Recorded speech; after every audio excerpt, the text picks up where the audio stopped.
ನಿನ್ನೆ ಅದನ್ನು ಅಚಾನಕ್ ಆಗ್ಬಿಟ್ಟಿದೆ, ಏನೋ ಬಾಯಿ ತಪ್ಪಿ ಏನೋ ಒಂದು ಮಾತು ಅಂದ್ಬಿಟ್ಟಿದ್ದಾರೆ. ಅಲ್ಲೇ ಅದನ್ನು ಸಾರಿ ಕೇಳಿಬಿಟ್ಟಿದ್ರೆ ಎಂಥ ಮಹಿಳೆಯರು ಕೂಡ ಕ್ಷಮಿಸೋ ಒಂದು ಗುಣ ಇರ್ತಾಯಿತ್ತು.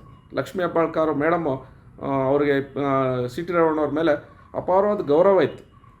ಅದನ್ನು ಖಂಡಿತ ನಿನ್ನೆ ಸಾರಿ ಮಾತಾಡಬಾರ್ದಿತ್ತು ಸಿ ಟಿ ರಮಣವರು.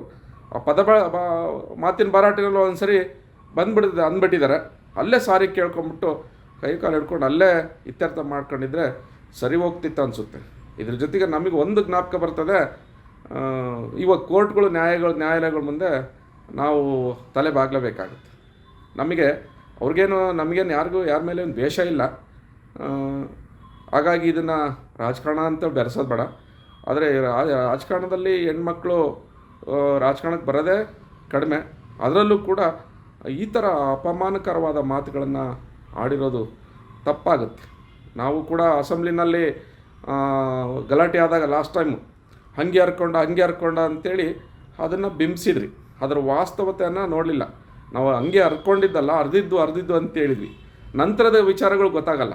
ಹಾಗಾಗಿ ನಿನ್ನೆ ಪದ ಬಳಕೆ ಮಾಡಿದ್ರಲ್ಲ, ಯಾರು ಲಕ್ಷ್ಮೀ ಹೆಬ್ಬಾಳ್ಕರ್ ಮೇಡಮ್ ಕೂತ್ಕೊಂಡಿದ್ರು, ಅವರು ಒಂದು ಮಾತು ಹೇಳೋರು. ಅದಕ್ಕೆ ಕೌಂಟ್ರಾಗಿ ಇವರು ಸಿ ಟಿ ರಮಣವ್ರು ಒಂದು ಮಾತು ಹೇಳೋರು ಪದ. ಅದು ಹೇಳ್ಬಾರ್ದು. ಅದೆಲ್ಲ ಟಿ ವಿನಲ್ಲೂ ಇದೆ, ಎಲ್ಲ ಚಾನಲ್ಗಳಲ್ಲಿ ಲೈವಲ್ಲಿ ಬಂತು. ಅದನ್ನು ನಾನು ಕೂಡ ನೋಡಿ, ಯಾಕಂದರೆ ನಾನು ಇದರಲ್ಲಿ ಅದನ್ನೇನು ಉಪ್ಪು ಹುಳಿ ಖಾರ ಏನು ಹಿಂಡಕ್ಕೆ ಹೋಗೋದಿಲ್ಲ. ಇದರಲ್ಲಿ ಅದು ಕಾನೂನು ಉಂಟು, ಅದೇನಿದೆಯೋ ಅದನ್ನು ಮಾಡ್ಕೊಳ್ಳಿ. ಲಕ್ಷ್ಮೀ ಹೆಬ್ಬಾಳ್ಕರ್ ಮೇಡಮ್ ಅವರು ಸಿ ಟಿ ರವಿ ಅವರ ಬಗ್ಗೆ ಹೊಂದಿರತಕ್ಕಂಥ ಒಂದು ಅಭಿಮಾನ ಅವತ್ತು 2018ರಲ್ಲಿ ಅವ್ರ ಬಗ್ಗೆ ವಿಧಾನಸಭೆನ ಆಡ್ತಕ್ಕಂಥ ಮಾತುಗಳು. ಹಾಗಾಗಿ ಅವರು ಒಂದು ರೀತಿ ಅಭಿಮಾನಿಯಾಗಿ ಅವ್ರನ್ನ ಅವತ್ತು ಅಂದ್ಕೊಂಡಿದ್ರು. ಆದರ್ಶ ವ್ಯಕ್ತಿ ಅಂತ ಅಂದ್ಕೊಂಡಿದ್ರು ವಿಧಾನಸಭೆಯಲ್ಲಿ ಯಾರನ್ನ ಸಿ ಟಿ ರವಿಯಣ್ಣವ್ರನ್ನ. ಆದರೆ ಅವ್ರ ಬಗ್ಗೆ ಇವತ್ತು ಆ ಪದ ಬಳಕೆ ಮಾಡಿರೋದು ನಿಜಕ್ಕೂ ಇದು ವೈಯಕ್ತಿಕವಾಗಿ ನೋವುಂಟು ಮಾಡುತ್ತೆ. ನೆನ್ನೆನೇ ಸಾರಿ ಕೇಳಿಬಿಟ್ಟು ಅಲ್ಲೇ ಇತ್ಯರ್ಥ ಮಾಡ್ಕೊಳ್ಬೋದಿತ್ತು. ಸದನದಲ್ಲೇ ಇತ್ಯರ್ಥ ಮಾಡ್ಕೊಬೋದಿತ್ತು ಸಾರಿ ಕೇಳಿಬಿಟ್ಟು.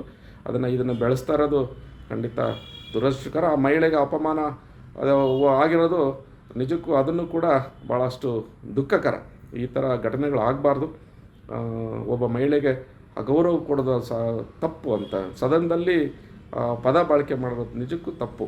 ಹಾಗಾಗಿ ಇದ್ರ ಬಗ್ಗೆ ನನ್ನ ವಿಷಾದವನ್ನು ನನ್ನ ಅನಿಸಿಕೆಯನ್ನು ಹೇಳ್ತಾ ಇದ್ದೀನಿ. Thank you.